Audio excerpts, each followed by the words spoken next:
అందరికీ నమస్తే అండి. ముఖ్యంగా సోలార్ పెట్టించుకోవాలనుకునే కస్టమర్లకి ఒక చిన్న సూచన అండి.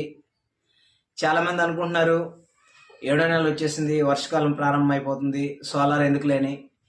మీరందరూ కూడా గుర్తుంచుకోవాల్సిన విషయం ఏంటంటే, సోలార్ అనేది 1 సంవత్సరానికో 2 సంవత్సరాలకో సరిపడే వస్తువు కదండి.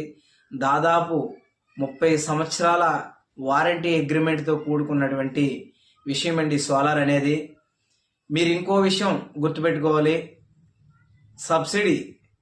సబ్సిడీ అనేది చాలా లిమిట్ అండి.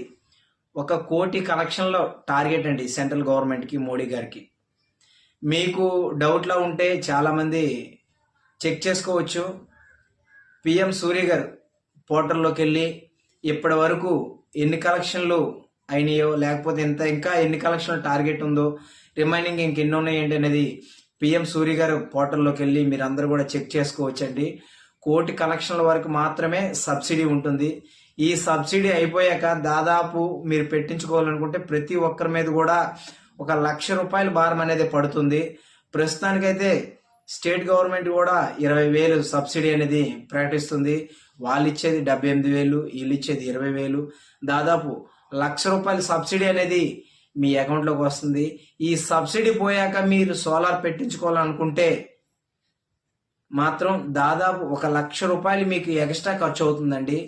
ఈ సబ్సిడీ అనేది మ్యాక్సిమం వాళ్ళ టార్గెట్ అయితే ఈ 9వ నెల, కానీ 9వ నెలకు రీచ్ అయినట్టు లేదు. మరో 3-4 నెలలు అంటే దాదాపు డిసెంబర్ వరకు ఈ సబ్సిడీ అనేది ఉండొచ్చు అనుకుంటున్నామండి. ఇంకా ముందే కంప్లీట్ అయితే అయిపోవచ్చు. మహారాష్ట్రలో అయితే రోజుకి 2,500 చిల్లర కనెక్షన్లు అనేది మహారాష్ట్రలో అవుతున్నాయి. ఇంకా యూపీ, పశ్చిమ బెంగాల్, ఇంకా పంజాబ్లో అయితే రోజుకి 4,000, 3,000 కలెక్షన్లు అనేది పర్ డే అనేది ఇన్స్టలేషన్ అవుతుంది. 1 కోటి కలెక్షన్ల వరకే అండి. తమిళనాడు, ఆంధ్ర, మన తెలంగాణ, సౌత్ ఇండియాలో కేరళ అనేది ప్రజెంట్ టాప్లో ఉందండి. మన దగ్గర కొద్దిగా స్లో ఉంది. అక్కడైనా ఎక్కడైనా మొత్తం నేషనల్ వైడ్గా తీసుకుంటారండి. 1 కోటి కలెక్షన్లు రీచ్ అయ్యాక ఈ సబ్సిడీ అనేది ఉండదు. ప్రతి ఒక్కరు కూడా ఆలోచించి ఈ సోలార్కి అనేది ముందుకు రావాల్సిందిగా వేడుకుంటున్నామండి.